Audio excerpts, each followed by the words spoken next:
elevo a minha alma. Esse é um salmo. O salmista, todos os salmistas, em especial Davi, né, tinha um conhecimento de Deus que eu já disse para você várias vezes, esses santos da Bíblia, os homens que escreveram a Bíblia, o conhecimento que esses homens tinham de Deus é de causar inveja na gente, de caramba, esses camaradas tinham um conhecimento de Deus impressionante, a relação que eles tinham com Deus, mesmo eles sendo boas biscas, como a gente também é hoje em dia. Nenhum era melhor do que nós, não. Nenhum dos apóstolos, nenhum dos reis, dos sacerdotes, ninguém, Abraão, Moisés, ninguém era melhor do que nenhum de nós aqui. Mas Deus deu a eles uma graça e uma responsabilidade e uma unção e um trabalho a desempenhar, uma missão extraordinários. Ou seja, a diferença estava no que Deus fez neles e através deles, e não neles, não é? Então eu vejo como esses homens, o tratamento que Deus teve com eles e como eles desempenharam sua missão com seus erros, com seus pecados. Digo, meu Deus, como o Senhor é precioso. Eu normalmente, irmãos, não tenho, obviamente eu admiro os santos da Bíblia, mas não tenho nenhuma admiração assim, esses camaradas, não, eles eram homens iguais a nós, do mesmo jeitinho. Nenhum deles era melhor do que Fernandinho Beiramar, do que Hitler. Nenhum deles. Muito menos do que Lula. Mas eles eram homens que Deus usou de uma forma extraordinária. Deus os usou de uma forma extraordinária. Então nós temos que aprender, não é? Deus supremo és, soberano em glória. Ou é o a ti, Senhor, é o salmo, como eu estou dizendo, era o salmo, um dos salmos, Salmo 25. A ti, Senhor, elevo a minha alma. Ó Senhor, em ti confio. Guarda-me, Senhor, pois em ti confio. E ainda agora o Salmo Glória diz: não confiei em príncipes, eles não podem salvar vocês. É isso que ele está dizendo. Autoridade nenhuma, príncipe nenhum, humano nenhum pode salvar qualquer um das mãos de Deus. Se Deus quiser punir ou julgar essa pessoa, não há homem que impeça. Então é esse o sentido que ele diz: não confie em príncipes. Príncipe não pode salvar vocês. Confie em Deus. A ti, Senhor, elevo a minha alma. A ti, Senhor, elevo a minha alma. Oh meu Deus, em ti confio. Guarda-me, Senhor, pois em ti, Senhor, me refugio. Faz-me, Senhor, andar em teus caminhos. Faz-me, Senhor, andar em teus caminhos. Oh meu Deus, em ti confio. Guarda-me, Senhor, pois em ti, Senhor, me refugio. Meu coração transborda de amor, porque meu Deus é um Deus de amor. Minha alma está repleta de paz, porque Jesus é a minha paz.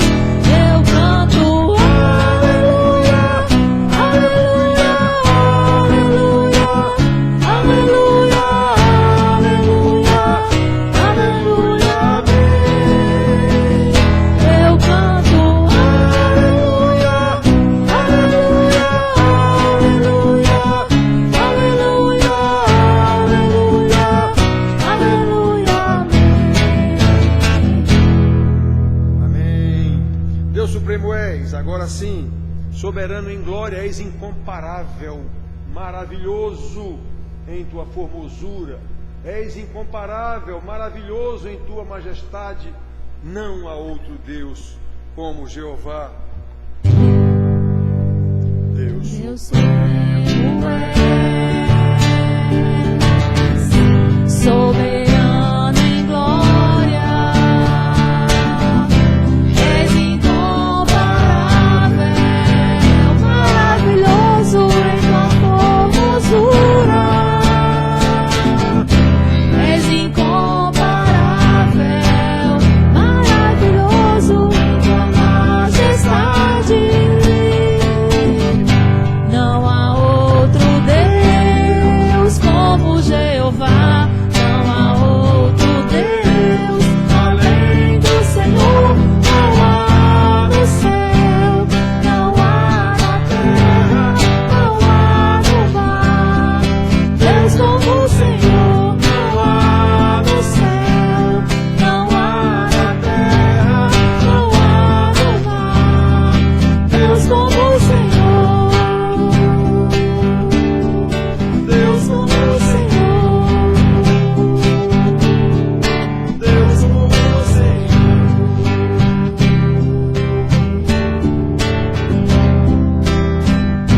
Deus, Pai amado que estás nos céus, esse hino que cantamos agora, Senhor, fala muito sobre Ti, Deus. Pois não há outro Deus como Tu, Senhor. Deus poderoso, santo, infinitamente santo, Senhor. Ó Deus, nos ajuda que sempre nas nossas orações, que nós possamos mais Te agradecer, Senhor, do que só pedir, Pai. Que nós não reclamamos, Senhor. Não sejamos maldizentes, Pai. Só queremos mais. Esquecendo de agradecer o que Tu nos proporciona, Senhor. Que tantos há, meu Deus, nessa terra com uma vida tão inferior à nossa e nós não conseguimos enxergar isso. Só queremos o mais. Senhor, fica conosco, Senhor. Cuida de nós, Pai.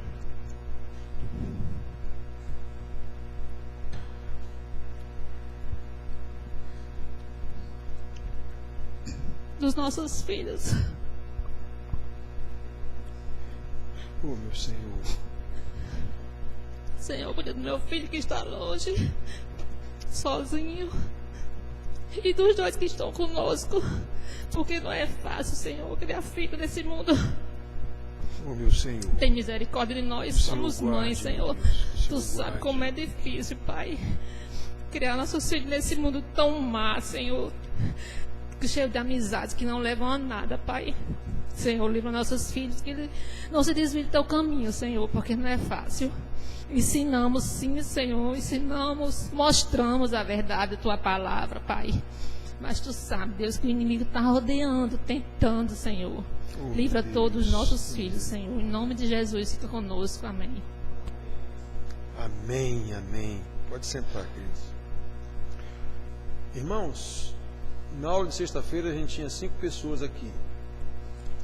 Eu falei isso para vocês no início.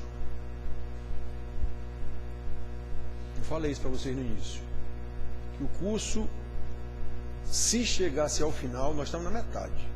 Se chegasse ao final, ia ter 3, 4 pessoas aqui. Eu falei isso para vocês aqui. Irmãos, nós não temos ideia de quão distante nós andamos da palavra de Deus, porque as igrejas não ensinam. Lembra de Israel?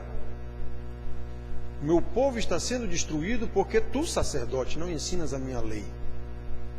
Isso não é novidade não, irmãos. Sempre foi assim na Bíblia. Eu digo aqui, e isso irrita alguns irmãos, a grande maioria dos pastores, na quase totalidade, são falsos. Eu não tenho medo de dizer isso. Não sempre foi assim na Bíblia? Por que hoje é diferente? Quem disse que ia ser diferente? O que Jesus disse foi que ia ser pior, a cada dia pior. As cartas de Paulo, dos apóstolos, sempre dizendo, infiltrarão no meio da igreja falsos mestres. É assim que está na Bíblia. Como é que alguém imagina que é diferente? Por que imaginam isso? Porque não conhecem a palavra de Deus e se conhecem não respeitam. Só por isso. Se conhecem, relativizam, porque tudo hoje é relativo. Nós vamos falar sobre isso na pregação. Venham para as lições, irmãos, venham para o discipulado. Os que estão aqui no discipulado estão vendo como nós estamos fora da vontade de Deus. Um papo furado de igreja, que Deus te ama, Deus te abençoa, não sei o que, o tempo inteiro. E como nós estamos distantes da palavra de Deus, quando a gente é ensinado como é para ser ensinado.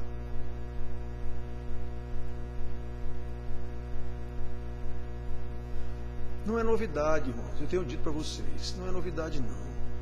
Sempre foi assim. Se vocês estudassem as cartas apostólicas como é para ser estudado, vocês iam ver que as igrejas dos apóstolos eram assim também. Ninguém queria saber da palavra não, queria só pregação bonita. Sempre foi assim, irmãos. Israel era assim. Então nós vamos ler aqui o ensinamento do Senhor Jesus. O Evangelho, a lei. Isso não são duas coisas diferentes, não. Mateus capítulo 5, o início do famoso Sermão do Monte, vai até o capítulo 7, 5, 6 e 7. O Sermão do Monte do Senhor Jesus. A estrutura de todo o ensinamento dele está nesse sermão, que tem base nos 10 mandamentos. O arcabouço de toda a lei de Deus. Mateus capítulo 5, nós vamos ler do 14 até o 20. Pastor Antonino já pregou nesse texto aqui uma vez, eu já preguei nesse texto uma vez, com outros desdobramentos. Então, Mateus capítulo 5, do 14 ao 20, diz assim: Vós sois a luz do mundo.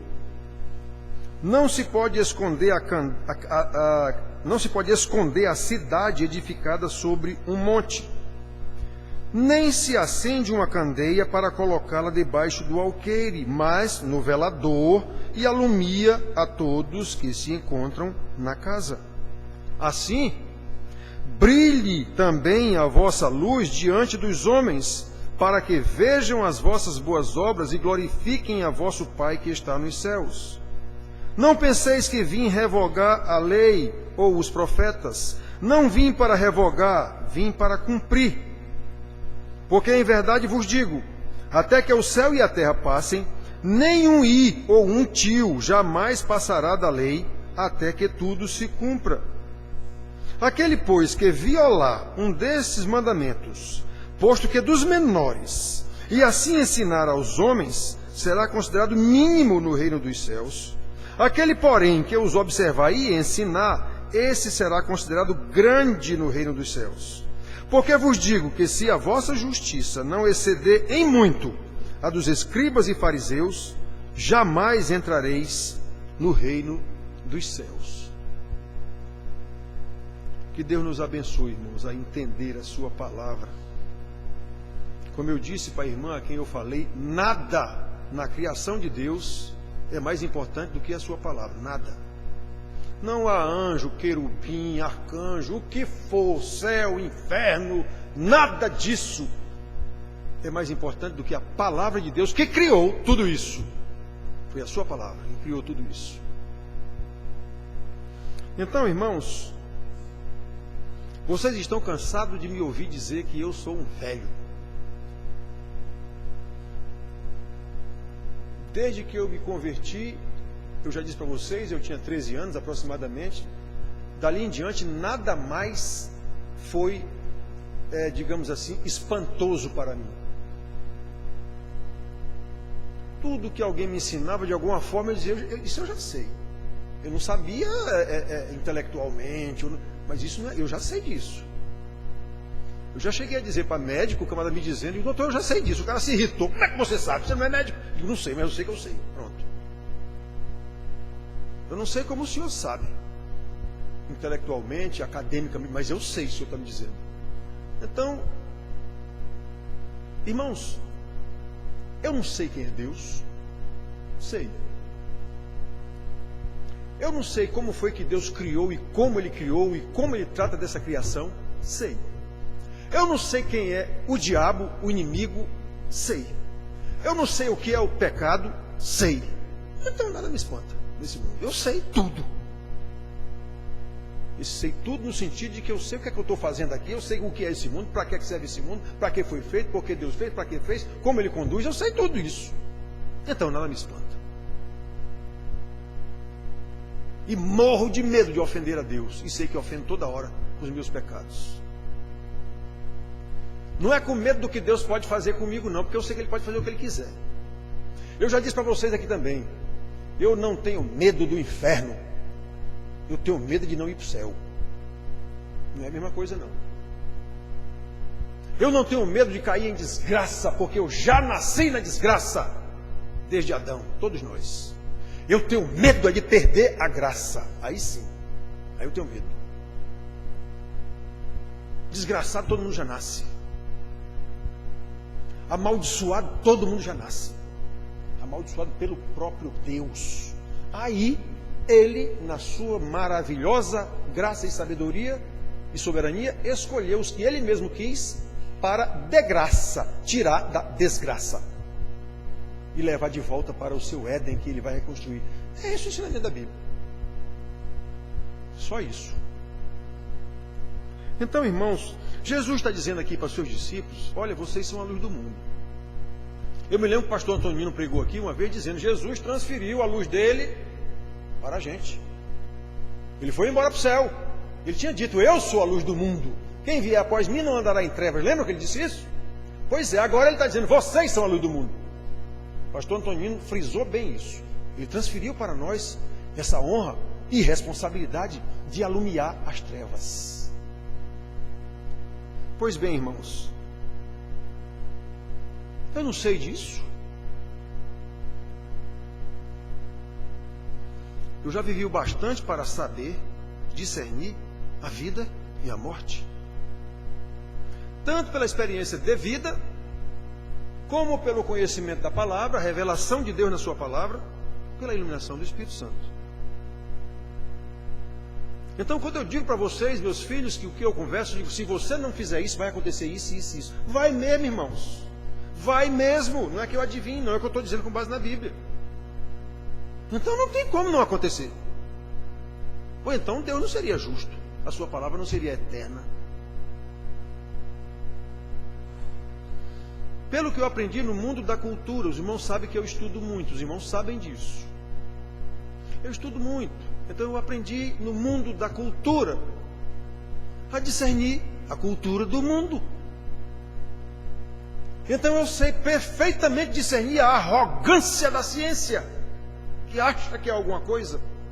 E ciência não passa de cultura, que vai se desenvolvendo ao longo do tempo. Então ela não tem a verdade, nem pode ser a verdade. Ela está sendo durante algum tempo, que está mudando constantemente. A ciência é tão arrogante, está tão distante de Deus, que sequer consegue entender que o que ela está dizendo é verdade agora, amanhã não é mais. Portanto, eu não posso afirmar nada. O que eu posso afirmar é a palavra de Deus, isso eu posso. Aí a ciência é tão arrogante que diz que isso aqui não serve, porque não é ciência, então não serve. Pode? A ciência, essa sim não serve, porque amanhã não vale mais. Mas o cara prefere se pegar em algo que eu fiz, eu disse que a ciência, isso vale mais do que o que Deus disse. Então, irmãos, sociologicamente falando, com muito da minha idade na igreja, aqui por exemplo tem Daniel, presbítero Daniel, é o único que tem a minha idade aqui e vive na igreja desde criança como eu. Eu fui, como o Daniel também, e ainda sou, como o Daniel também, um ator social. Um ator presente no desenvolvimento da cultura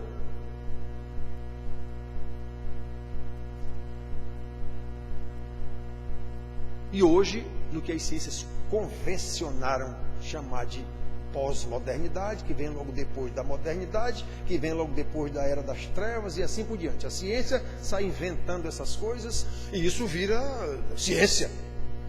Então hoje nós vivendo no tal do mundo, eu e Daniel, por exemplo, vivemos na modernidade e na pós-modernidade. Somos do século passado, né? Lá do meados do século passado. Então nós vimos essas transformações sociais, nós acompanhamos essas transformações sociais, participamos delas. Só que às vezes as pessoas que estão dentro dessas mudanças não percebem as mudanças. Como as coisas mudaram, irmãos, desde que eu era criança dentro da igreja, como as coisas mudaram. Como os pais ensinavam os filhos quando eu era criança, como as coisas mudaram. Como as mulheres respeitavam seus maridos, os maridos amavam suas mulheres, como as coisas mudaram. Eu sou um velho testemunha dessas mudanças, inclusive dentro da igreja. No tocante à pregação do Evangelho e ao ensino da doutrina bíblica, infelizmente, eu sou testemunha de como a igreja acompanhou as mudanças sociológicas nas pregações dos pastores. A sã doutrina passou a ser psicologizada, relativizada, desde a modernidade, início, meados do século passado, século XX, época em que a igreja começou a, como nós dizemos, se mundanizar. integrou-se totalmente ao mundo, trouxe o mundo para dentro da igreja. Esse papo de ir converter as pessoas lá fora, trouxe não convertidos para dentro da igreja. Eu vi esse processo na igreja. Agora, na nossa era chamada pós-modernidade, que já estão até dizendo que já nem é mais isso, já vão mudar de novo, agora já é pós-cristã, faz tempo que já estão falando isso. A era agora é pós-cristã. Lá na Europa já é pós-cristã mesmo. Não tem mais negócio de cristianismo lá não. Nessa época nossa agora é quase um crime falar e pregar a verdade. Daqui uns dias, se nós não tivéssemos mudado de governo, provavelmente nós já estaríamos proibidos de dizer que estamos aqui no púlpito pregando a verdade. Muito provavelmente. Isso já teria sido proibido. Que verdade? Cada um tem a sua verdade? Isso é uma arrogância você dizer que tem verdade? Se nós tivéssemos continuado no governo que estava, provavelmente isso já seria lei no Brasil. Ninguém pode dizer que está pregando verdade, coisa nenhuma. Cada um tem a sua verdade. Então, irmãos, a verdade não é mais absoluta, ela agora é subjetiva. Lembram? Que eu mostro para os irmãos, olha o que é que diz a palavra de Deus, sim, pastor, mais, ou seja, a verdade dele vale mais do que a da Bíblia. Quando ele diz o mais, a verdade dele é mais forte do que a verdade da Bíblia. A sua cultura passou por cima da verdade da Bíblia. Cada vez que eu ouço mais, pronto, esse mais aí detonou a Bíblia. A verdade pode e deve ser relativizada segundo as necessidades emocionais dos irmãos, porque o pastor não pode perder ovelhas, ele não pode perder membros de igreja. É como você vê nessas empresas de telecomunicação que a gente tem aí, Sky ou sei lá o que, Vivo, TIM, sei lá o que. Os funcionários dessas empresas, eles têm lá uma ordem da chefia, que eles chamam de retenção do cliente. Eles não podem perder um cliente. Eles fazem qualquer negócio para não deixar esse cliente sair da empresa. Não, eu lhe dou mais não sei o que, eu lhe dou mais não sei o que, eu aumento não sei o que. Podem ver, vamos lá cancelar uma Sky ou não sei o que vocês vão ver a chatice que vai ser para você. Nem de 3 meses você não gasta para cancelar um negócio desse. Porque eles têm uma ordem. Não deixe o cliente sair. Faça o que ele quiser, mas não deixe ele sair. Pois é, as igrejas fazem a mesma coisa, sem dizer claramente, fazem a mesma coisa. Não pode sair o homem daqui, Deus vai te abençoar de qualquer jeito. Vem cá, eu oro por você, vem cá. Dizer a verdade para o cliente que vai machucá-lo porque ele está em franco e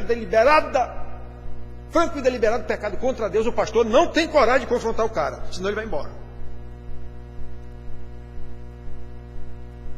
Olha a pregação que me mandaram, meu Jesus do céu. Um dito ex-travesti. Agora é pastor. E a tal pregação do homem é dizendo que a mãe dele sempre orou, que a mãe dele orava, ele era travesti mesmo, transformista, andava como mulher. O pai e a mãe dizia, ele dizendo lá, pense que frase linda, eu já ouvi não sei quantas vezes, eu não gerei filho para o inferno. Pense numa frase idiota e arrogante. Primeiro, você não gerou ninguém, nem para céu, nem para inferno, nem coisa nenhuma. Quem gerou foi Deus, foi você não. Ele gerou em você e através de você botou no mundo. Não foi mulher nenhuma que gerou filho nenhum. Outra coisa, você não tem condição nenhuma de dizer se gerou ou não gerou para o céu ou para o inferno. Não é você que salva ou leva para o inferno, é Deus. Lembram de Eva? A primeira mulher santa, pois gerou um para o inferno. Caim. A própria Bíblia diz que Caim era um filho do diabo. Nasceu de Eva. Quem fez esse filho para o diabo? Deus. Não foi Eva coisa nenhuma, não. Então isso é arrogância desse papo de mulher orar em reunião de oração. Senhor, eu já ouvi tantas vezes isso. Eu não gerei filhos para o inferno. Senhor, esse filho é teu. Pense numa besteira. Eu já ouvi isso muitas vezes. Pessoas não sabem quem é Deus. Então, cultos de oração, besteira total, ensinando isso para as mulheres e os pastores, dizendo isso, irmão, é verdade. Deus vai honrar a sua oração. Isso é mentira, que vai honrar o quê? Deus faz a vontade dele e não a nossa. Nós é que temos que fazer a vontade dele. Meu Deus do céu. Então, irmãos, assim pensam e ensinam, vocês se dizem pastores, afirmando que não estamos mais sob a lei, e sim sob a graça. Isso está na mensagem do boletim. Numa interpretação errada de Romanos 6,14. Então essa história de afirmar, irmão, não estamos mais sob a lei não, nós estamos agora sob a graça. Isso é um erro crasso por falta de interpretação, que era que Paulo estava ensinando aqueles romanos. Isso é total ignorância, tanto da lei, que tinha graça, como do evangelho, que tem lei. Por isso, irmãos, vamos examinar um pouco isso aqui que Jesus disse. Preste atenção. Isso é um ensino do Senhor Jesus radical, tanto da lei como da graça, nesse pedacinho que a gente leu aqui. O perfeito ensino transmitido pelo perfeito mestre, Deus, o Senhor Jesus Cristo. Lembrando que a sua palavra é eterna, logo não pode ser relativizada, não pode ser sociologizada, não pode ser psicologizada, não pode ser culturalizada, se é que se pode usar esse termo, de acordo com a moda que a ciência inventar. Palavra da moda, trevas, não, é iluminismo, é modernidade, é pós-modernidade. É a palavra de Deus, irmãos. Eu tenho lido os livros, estou lendo um ainda agora, não terminei, de pastores presbiterianos, doutores, estou lendo um outro agora, o quarto, doutores da Harvard, professores de teologia na Harvard. Eu fico olhando que esses caras estão loucos. Estão achando que se pode converter alguém pelo intelecto. Para que Deus então? Para que Espírito Santo então? Se eu posso converter o cara com a minha sabedoria. Então, irmãos, o Senhor afirma que os seus discípulos são a luz do mundo. Então, quem disse isso foi Jesus, irmão. Vocês são a luz do mundo. Vós sois a luz do mundo. Obviamente, irmãos, todos nós sabemos que luz sempre esteve, está e sempre estará radicalmente em oposição às trevas. Não há mais ou menos luz, mais ou menos treva. Não, ou é luz ou é treva. Não há meio termo. Na hora que você riscar um isqueiro, acender um palito de fósforo, ligar um celular dentro da caverna mais escura do mundo, ali se dissiparam as trevas. Naquele lugarzinho onde você está com o celular ligado, com a lanterninha do celular, ali dissiparam-se as trevas. Pode ser as maiores trevas do mundo. Uma luzinha de celular, um palito de fósforo, uma vela.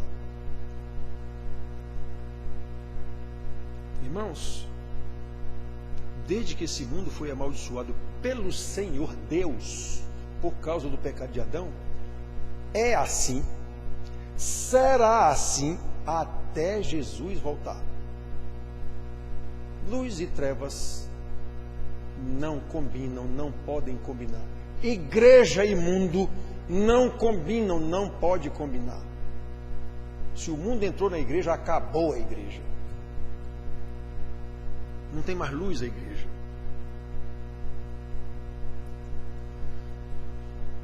Olha, irmãos, é disso que o Senhor Jesus está dizendo aqui para os seus discípulos, tratando disso, ensinando isso. Versículos 14 a 16, vós sois a luz do mundo. Não se pode esconder a cidade edificada sobre um monte. Não tem como, a cidade está sobre um monte, todo mundo está vendo. Uma cidade que é edificada em cima do monte, todo mundo, de qualquer lugar, está vendo essa cidade lá em cima do monte. É isso que Jesus está dizendo. Do mesmo jeito, não se pode pegar uma candeia e botar aqui debaixo desse púlpito, cobrir com pano, ninguém vai ver a luz dessa candeia, não vai servir para nada. Tem que se botar no velador, que nem está a luzinha ali. Ela tem que estar ali para clarear, se for o caso, que é essa aqui em cima. É isso que o Senhor Jesus está dizendo. Aí, assim como uma cidade brilha no alto de um monte, porque todo mundo está vendo as luzes acesas daquela cidade, assim como a candeia que se bota num velador, exatamente para clarear a sala onde todo mundo está, se bota ela num velador, um lugar alto ali, em cima de uma mesa ou algum lugar, não se bota debaixo da mesa, bota em cima. Pois é, assim brilhe também a vossa luz diante dos homens que jazem nas trevas, para que vejam as vossas boas obras e glorifiquem ao vosso Pai que está nos céus. Lembrando, as vossas boas obras, conforme Paulo ensina, são boas obras de Deus, criadas de antemão. De antemão quer dizer desde a eternidade, em Cristo Jesus. É Ele que disse: está consumado, para que andemos nelas. Nós não sabemos disso. Então, meus filhos,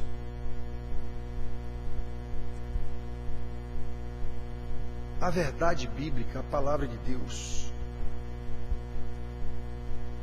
é eterna. Portanto, ela não pode sofrer mudança sociológica, que é temporal. Ela não pode sofrer mudança cultural, porque é temporal.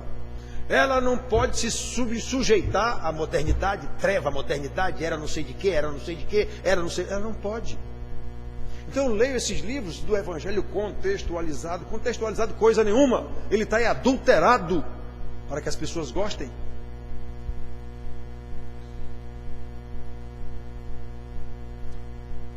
Foi isso que o Senhor Jesus veio fazer na terra, irmãos. Trazer luz para um mundo que jaz em trevas. Lembram? O mundo jaz em trevas. O mundo jaz no maligno. Tudo isso está escrito na Bíblia. E não pode haver comunhão entre luz e as trevas.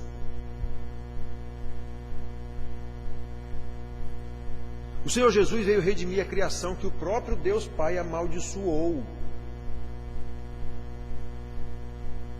Todo o Velho Testamento cuida disso, do Messias que viria. Pois é, ele veio e disse: está consumado. Agora quem é eleito de Deus vai entender realmente o significado da lei. Agora ele realmente vai saber que ele vai poder cumprir a lei, porque eu já cumpri, Jesus, está consumado. Agora vocês vão poder cumprir vindo atrás de mim. Lembram? Vinde após mim. Eu sou a luz do mundo, vinde após mim. Vinde após mim quer dizer sigam-me. Quem me seguir não andará em trevas, porque eu sou a luz. Aí vocês agora que estão andando atrás de mim são luz também, vocês vão refletir essa luz.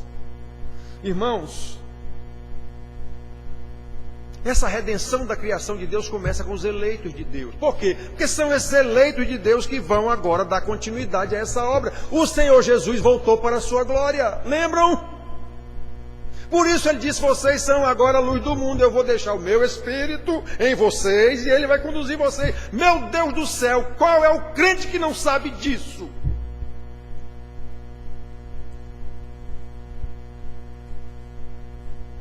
Na verdade, parece que muito poucos, mas muito poucos sabem disso. Pode até saber intelectualmente, escutou já algum pastor dizer. Como o Senhor Jesus afirmou, ele veio cumprir a lei, então a lei está cumprida. Nós agora vamos cumprir seguindo o que ele disse. Ninguém podia cumprir a lei. Lembrem, a mensagem do boletim: a lei não veio salvar ninguém não, ela veio foi condenar. A lei não foi dada ao povo para libertá-los do Egito, não. A lei foi dada a eles depois que eles foram libertos do Egito. Agora vocês vão, está aqui a lei para vocês seguirem. Pois é, depois que Jesus nos libertou do pecado, agora nós vamos entender que nós podemos cumprir a lei. Antes não podíamos, não. E a lei não perdeu seu valor coisa nenhuma. Agora nós entendemos. Olha, irmãos, não penseis que vim revogar a lei ou os profetas. Não vim para revogar, eu vim para cumprir.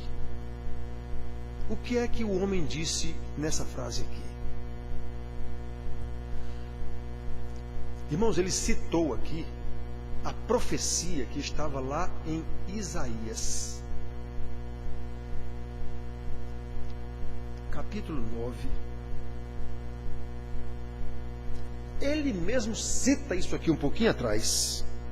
Lá no capítulo 4, ele diz assim, versículo 16. Ele está citando Isaías, ele está citando a lei. Isso aqui foram palavras do Senhor Jesus, citando um versículo lá de Isaías. O povo que jazia em trevas viu grande luz, e aos que viviam na região da sombra da morte, resplandeceu-lhes a luz. Jesus, eu cheguei. Essa palavra que vocês conhecem 700 anos atrás, na boca de Isaías, sou eu. Eu sou a luz do mundo.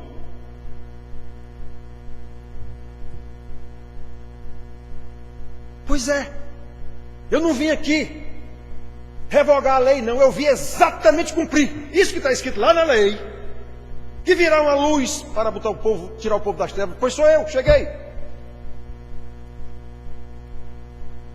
João 8,12, eu sou a luz do mundo.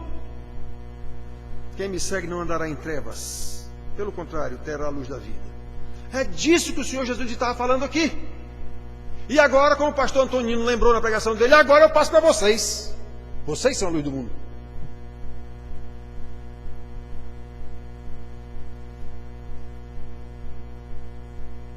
Versículos 14, parte A, e o versículo 16.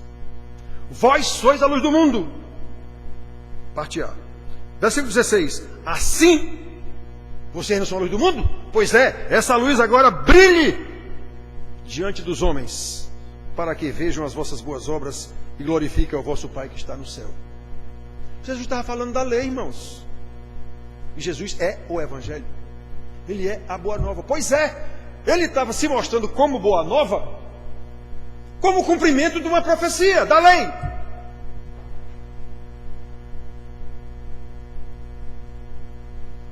Pode, por acaso, alguma mudança sociológica? Pode, por acaso, alguma mudança social? Pode, por acaso, alguma mudança até religiosa relativizar a relação de antagonismo absoluto que há entre luz e trevas? Não pode, irmãos. Não há ciência que resolva isso.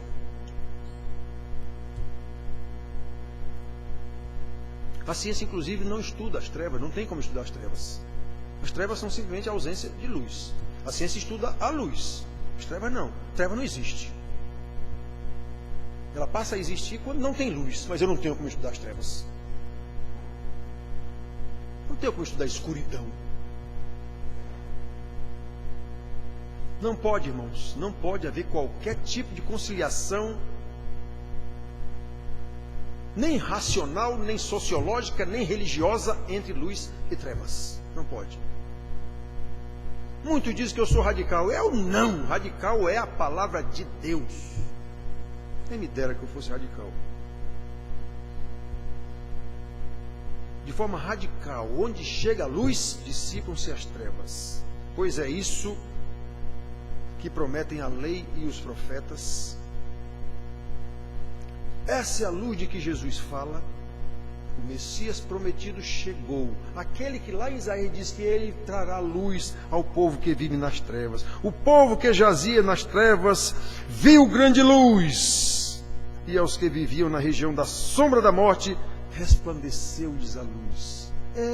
Isaías estava falando do Messias que viria. Jesus está dizendo, cheguei. Eu vim cumprir a lei e os profetas. Olha, irmãos, se a lei e a profecia anteriores a Jesus se cumpriram nele, agora ele, que disse eu vim cumprir a lei, diz, vocês agora são a luz.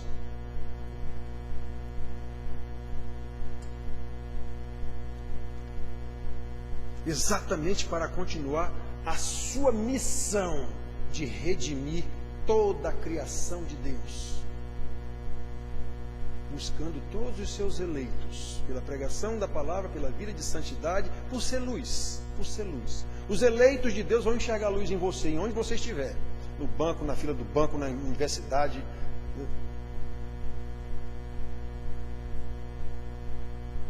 Eu disse a Maico que fosse para a escola dominical hoje lá em Areia. Por favor, me perguntar, pastor, o senhor conhece pastor de areia? Eu digo, não, eu só conheço gente de carne e osso, gente de areia eu não conheço não. Eu digo, conheço não. Mas Michael, vá, procure lá a escola dominical, se apresente ao pastor, diga que é um jovem crente daqui da nossa igreja, me traga o nome do pastor até o telefone que eu vou ligar para ele, cuide desse jovem aí, enquanto ele estiver aí. Já que ele está lá, vá na igreja, se apresente ao pastor. Hoje ele não está aqui, ficou lá hoje. Então, irmãos, meus filhos, prestem atenção.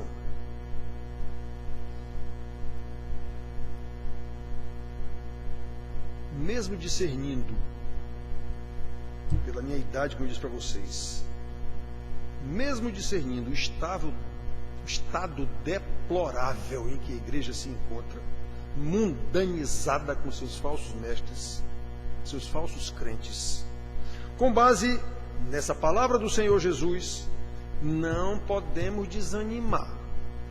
Eu digo para vocês que várias vezes eu quero desanimar, que nem os profetas quiseram desanimar, que nem o próprio Jesus quis desanimar. Não podemos. Por quê? Porque Jesus já cumpriu a lei. Eu vim cumprir a lei. Eu não tenho condição nenhuma de cumprir nem a lei do Ulisses Guimarães, a lei que um homem pecador que nem eu fez. Nem essa eu tenho condição de cumprir. Imagine uma lei de Deus. Essa é que eu não posso mesmo. E não posso mesmo. Pois é, Jesus já cumpriu, diz, vem atrás de mim. Vem atrás de mim que eu já cumpri. Vem atrás de mim agora, só isso. E mais, vou botar em você o meu espírito, que é eu mesmo, o próprio Deus. Eu vou botar em você para lhe trazer nessa jornada. Você sozinho não pode. Irmãos, isso é maravilhoso demais, irmãos. É por isso que o escritor aos Hebreus, capítulo 2, versículo 3, diz, eu repito todo domingo isso aqui: como escaparemos nós se negligenciarmos a tão grande salvação? Como é que eu não tenho uma preocupação enorme de ensinar meus filhos, como nós ouvimos aqui numa oração de há pouco? Preocupação com os filhos, meu Deus, eu tenho que ensinar meus filhos, eu não posso deixar sequer pensar na ideia do meu filho se desviar.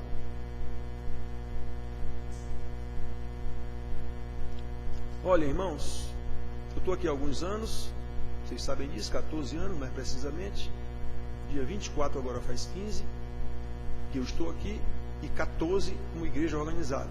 Nós passamos aqui um ano como congregação, um ano certinho. Muito bem. Como eu acompanhei a evolução, como eu disse para vocês, sociológica e cultural e religiosa da igreja, eu sei muito bem a diferença entre os chamados retiros de carnaval da minha época, e Daniel, e dos retiros de carnaval de hoje. Eu sei muito bem a diferença, dá para perceber claramente a diferença. Mas os irmãos da igreja não percebem não. Então os irmãos, normalmente, pastor, vamos fazer um retiro de carnaval, não sei o quê. O que é um retiro de carnaval? Carnaval de crente. Só isso. Então, hoje, nós vamos ao retiro de carnaval para quê? Para jogar bola, tomar banho de piscina. De manhã tem uma palavra chata do pastor, de noite tem outra palavra chata do pastor, é mais ou menos assim. Os mais velhos ainda prestam atenção à palavra do menino. Eu quero é que termine essa palavra logo para a gente jogar bola, para a piscina. De noite, eu quero é que termine logo isso para a gente fazer esquete, teatro, não sei o que, namorar lá pelos escuros. É isso que eu quero. Aí são 3 dias de carnaval. Presta atenção à minha visão do negócio. São 3 dias de carnaval.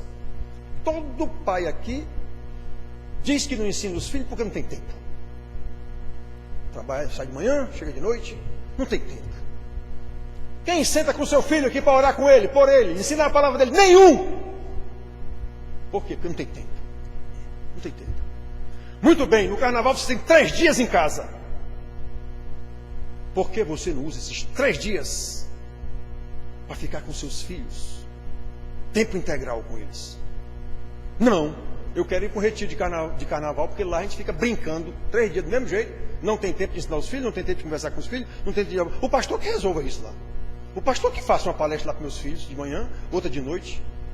Ou seja, você terceirizou totalmente o ensino que Deus manda você transmitir aos seus filhos. É isso que vocês querem, irmãos. Sem saber, é isso que vocês querem. Não tenho tempo. Pois é, Deus lhe deu tempo. 3 dias de carnaval para o Brasil, para as trevas se multiplicarem no país. Você tem 3 dias para ser luz na sua casa. Não quero. Eu quero ir para o retiro de carnaval, brincar.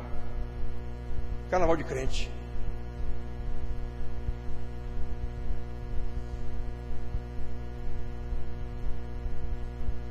Eu vi os retiros de carnaval da minha época. Vi os retiros de carnaval, minha época de criança e adolescente, e vi os retiros de carnaval depois que eu voltei agora, já velho. Eu vi. Uma diferença muito grande. Eu participei de um retiro de carnaval, que houve um pastor convidado, porque o nosso pastor estava de férias, então ele convidou um pastor para ser o tal palestrante lá no retiro de carnaval. O cara totalmente desorientado, um pastor, totalmente desorientado. O cara, na palavra que ele deu no primeiro dia, logo disse que ele era intrigado da mãe, era intrigado de todas as irmãs. Digo, meu Jesus do céu, como é que o pastor, meu pastor, convida um animal desse para vir pregar para os jovens aqui? Disse que jovem que não passava do vestibular era um burro. Tinha não sei quantos jovens lá que não tinham passado do vestibular. O carnaval é depois do tal do... Na época era vestibular, agora é Enem. Eu já passei não sei quando, passei nisso. Ou seja, ele não fez nenhuma faculdade. O cara era totalmente desajustado.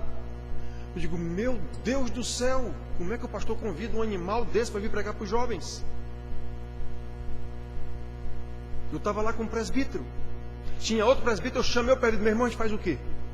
Expulsa esse cara daqui, manda ele embora daqui? O que é que a gente vai fazer? Vamos chamar o cara para conversar. O cara era um pastor. Pastor o quê?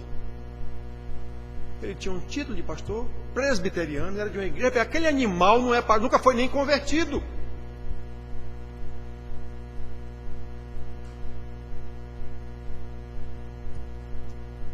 Irmãos, nós precisamos conhecer a palavra de Deus. Não esqueçam, a lei de Deus é a sua palavra escrita. Ele escreveu a sua palavra, ele escreveu em forma de lei, em forma de evangelho. Jesus é a sua palavra. Nada na criação é mais importante do que a palavra de Deus. Foi a palavra que criou, é a palavra que sustenta. Será a palavra que dirá no último dia: vinde benditos do meu Pai, ide malditos para o fogo do inferno.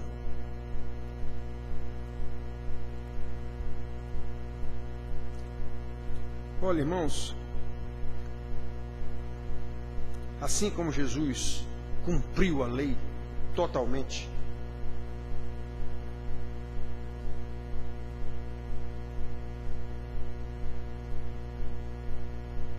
essa lei, a mesma lei, que conduziu os eleitos de Deus até a chegada do Messias, lembram? E Deus diz, nem 10% de Israel foi salvo, nem 10%, nem um décimo. Pois é, eu guardo muito essa estatística de Deus. Pois conduziram ao Messias.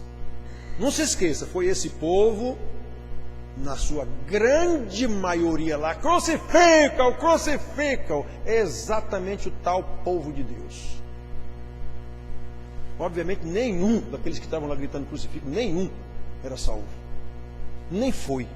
Mesmo o Senhor Jesus dizendo, Pai, perdoa-lhes, eles não sabem o que fazem. Eu tenho certeza, Deus não perdoa nenhum. Ou seja, Jesus fez uma oração que o Pai não atendeu. Podem ter certeza disso. Ele ensinou que nós devemos amar os inimigos e provou isso na oração dele. Foi só por isso que ele fez aquela oração. Ele sabia que o Pai não ia perdoar aqueles camaradas. Ele já tinha dito, vocês são filhos do diabo.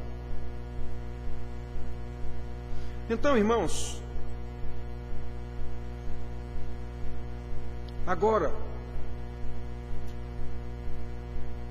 se ele chegou, cumpriu a lei, ele está dizendo aos seus discípulos, pois agora é com vocês. Agora vocês é que têm que desempenhar a missão com êxito, missão de Deus. Já disse para vocês, a igreja não tem missão, a igreja é a missão. Então a igreja tem uma missão, não, a igreja não tem missão nenhuma, não. A igreja é a missão de Deus. A missão é de Deus, de arrebanhar os seus eleitos. Nós somos só agentes de Deus, somos só pastores. Como estamos na Paraíba, somos só vaqueiros. Então, irmãos, é só isso que a gente é. É só isso que a gente é. Então, ele está dizendo isso. Olha, agora, e ele está dizendo também conforme a lei dos profetas. Vocês agora são luzeiros. Como eu fui luzeiro para clarear, está aqui. O povo viu grande luz, os profetas não disseram isso. Pois é, cheguei, sou eu a luz. Agora eu estou dizendo, são vocês. São vocês. E isso, irmãos, para que o mundo que jaz em trevas vejam a luz de vocês, vejam as boas obras de vocês e glorifiquem o vosso Pai que está no céu. Qual é a ciência que vai mudar isso, irmãos? Qual é a sociologia que vai mudar isso? Qual é a prática religiosa que vai mudar isso? Qual é a pregação de seja lá qual for o pastor que vai mudar isso? Nenhuma, porque essa palavra é eterna. Isso é a palavra de Deus, não é palavra de ciência.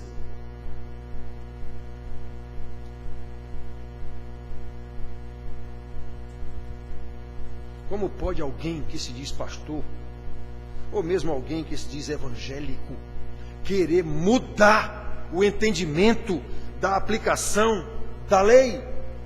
Uma mudança clara que se materializa numa ressignificação e numa apresentação de um evangelho contextualizado que agrade a quem está ouvindo. Um evangelho psicologizado, religiosado, sei lá como é, essa palavra não existia, criei agora, para agradar quem está ouvindo. Totalmente dissociado da lei de Deus. Não existe evangelho dissociado da lei. O evangelho é o cumprimento da lei.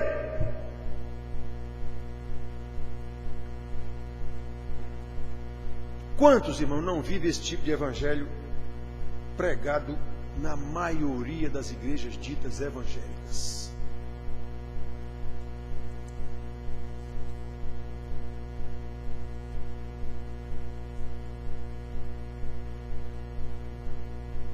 Irmãos, o próprio Senhor Jesus, enquanto ser humano, teve que se submeter a todas as ordenanças da lei. Ele era homem, ele nasceu homem.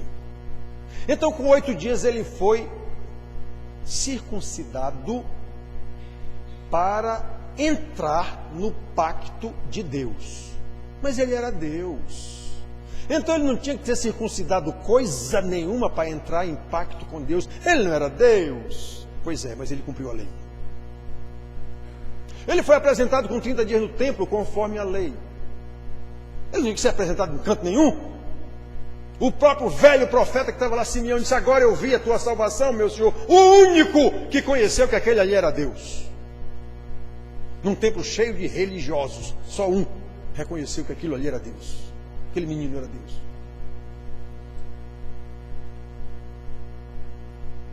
Ele submeteu-se ao batismo de João Batista. O próprio João Batista disse: que é isso?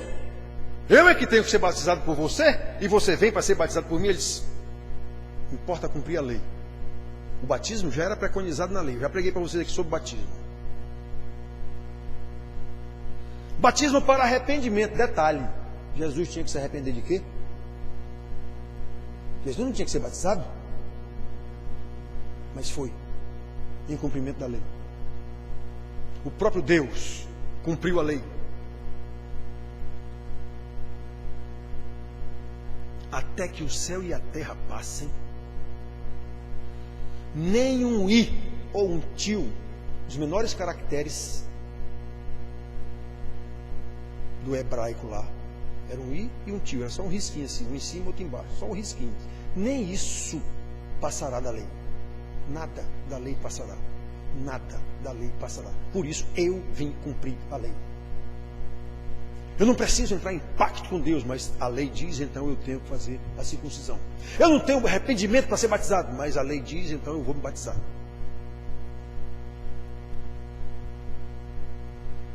Irmãos, o que eu quero dizer com esse evangelho contextualizado, pós-moderno, ou dito de outra forma, descontextualizado com a lei de Deus, Um evangelho contextualizado para a sociedade, para a cultura, para a religião, está obrigatoriamente descontextualizado da lei de Deus. Tem conversa. Tem jeito de dar um jeito, não. De forma radical, eu quero dizer o mesmo que Jesus disse. Se somos seus discípulos, como Ele, temos que ser luz do mundo, porque foi Ele que deu essa ordem. E não ser iguais ao mundo para atrair o mundo, como a igreja inventou de fazer. A igreja é mais sabida do que Deus. Vamos dar um jeito de atrair o mundo para dentro da igreja. Não são as trevas que vêm para a luz, irmãos. É a luz que dissipa as trevas. As trevas não existem. Eu é que tenho que levar a luz. Está escuro ali. Jesus não mandou trazer ninguém para Ele, não. Mandou levar Ele para as pessoas. O que Ele disse foi isso. Vocês têm que ser diferentes. Vocês são luz. Vocês são diferentes do mundo. Lembra? Eu sempre lembro para vocês aqui, João dizendo, aquele que quer, João e Tiago, aquele que quer as coisas do mundo não tem Deus. Não tem Deus. Meu Deus do céu. Jesus diz, vocês são a luz do mundo. E não tragam as trevas para cá, que aí eles vão ver com vocês como é que se vive na luz. Não, irmãos. Não é isso não. A igreja está totalmente mundanizada por isso, porque ela virou trevas. A principal característica dos salvos é uma vida de santidade que o mundo veja. Detalhe. O mundo vai ver que a sua vida é uma vida de santidade. Quem for eleito de Deus, ele vai chegar com você, meu irmão. Eu quero saber que vida é essa sua aí. Você vai poder dizer para uma pessoa, se ele for eleito, você dizer, meu irmão, se arrependa. O que é isso? Eu me arrependo, eu faço o quê? Que nem perguntaram para Pedro lá no sermão. E agora? A gente faz o quê? Pois é. Se você com a sua vidinha igualzinha do mundo não atraiu um eleito de Deus, você não é luz coisa nenhuma. E precisa ser. Porque os eleitos de Deus vão ver a luz.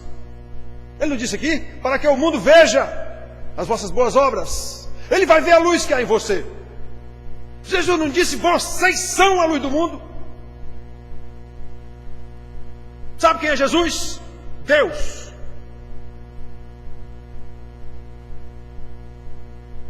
Ou não vale nada o que ele disse?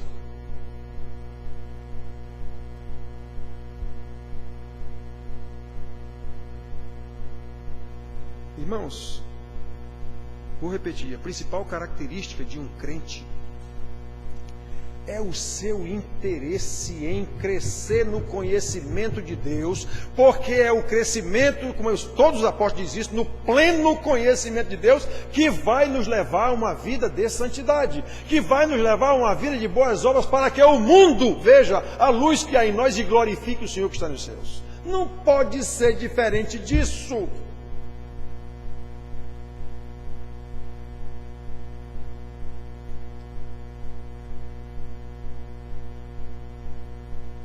Olha, irmãos,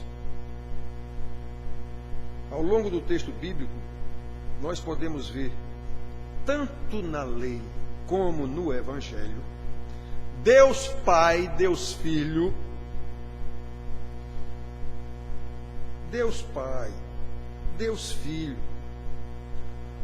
acolhendo em amor os seus eleitos, prometendo proteção, encaminhamento, condução a esses eleitos. Mas também podemos ver tanto um como o outro, Deus Pai e Deus Filho, ameaçando o inferno para os que não o seguirem. Isso o pastor nenhum diz. Pois tem muito mais isso do que o outro. Irmãos, prestem atenção, meus irmãos. Nós vemos isso, repito, Deus acolhendo os seus eleitos com todo amor, cuidando de tudo. Mas nós também podemos vê-los denunciar e prometer terríveis trevas eternas àqueles que não atenderem ao seu chamado, àqueles que deliberadamente permanecerem em pecado. Isso está na lei e está nos evangelhos. Por isso, irmãos, eu me empenho tanto em lhes ensinar e chamar a atenção de forma radical. O que eu estou ensinando é a palavra de Deus, não dá para condescender. Assim como Jesus ensinou. E deixou claro aqui: religiosos não entrarão no reino de Deus.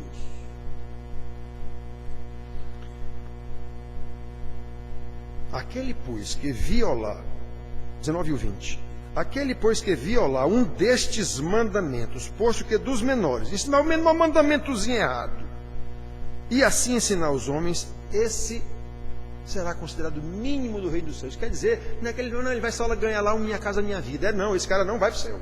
É isso que quer dizer aqui, certo? E aquele, porém, que observar e ensinar como deve ser ensinado, esse será considerado grande no reino dos céus. Aí ele continua: porque vos digo que se a vossa justiça não exceder em muito a dos escribas e fariseus, e esses caras era o que havia de melhor, no entendimento de todo mundo da época, era o que havia de melhor no cumprimento da lei de Deus. Pois é, Jesus está dizendo que não tem negócio com Deus.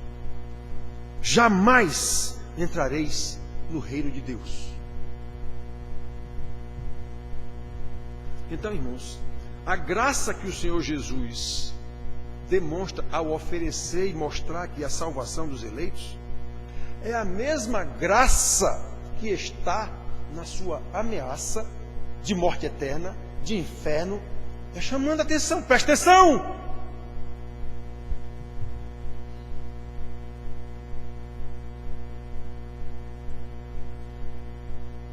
Que ninguém se engane, irmãos. O ensino de uma graça sem lei, como se vê nas igrejas ditas evangélicas, quase todas, não provém do Espírito Santo. O mesmo Espírito Santo que inspirou a lei, a palavra. O mesmo Espírito Santo que agora habita no salvo e o ilumina para entender essas coisas. O mesmo Espírito Santo que constitui pastores para que pastoreiem as ovelhas de Jesus, como Paulo diz lá em Atos, quando estava se despedindo dos irmãos. Ele sabia que ia morrer. Aí estava dizendo as últimas palavras àqueles irmãos. Então, irmãos, como sabemos pelas Escrituras, os verdadeiros discípulos de Jesus, como ele ordenou, são a luz do mundo, porque dele receberam essa luz. Fui eu conseguir uma luz. A luz é a luz do Senhor, eu sou a luz, agora vocês são a luz. E ele fez isso em cumprimento da lei. Da lei dos profetas. Eu não vim revogar a lei dos profetas, eu vim cumprir. Pois é, irmãos, esta é uma vocação eterna dos eleitos de Deus. Logo, não pode ser modificada por uma cultura, por uma sociologia, por uma ciência, por uma religiosidade. Não pode. É palavra do Senhor Deus aos seus eleitos. Não pode ser modificada no tempo, porque a palavra de Deus é eterna. Portanto, o Evangelho não aboliu a lei, como muita gente pensa por causa daquela palavra de Paulo. Ao contrário, ela nos leva a cumprir a lei, porque foi a graça da lei que nos trouxe o Evangelho, e agora é a mesma graça do Evangelho que nos leva a cumprir a lei, no poder do Espírito Santo, que inspirou tanto a palavra da lei do Velho Testamento, quanto a palavra da graça do Evangelho no Novo Testamento. E ele fez isso, irmãos, por amor do seu próprio nome, que Deus fez isso, por amor à sua palavra. E agora ele age em nós e através de nós, a fim de que vivamos, como ele diz aqui, praticando boas obras, para que o mundo saiba quem é Deus e reconheça o louvor da sua glória, independentemente de ser salvo ou não. Seus eleitos entenderão. Louvado seja o nosso Senhor. Amém.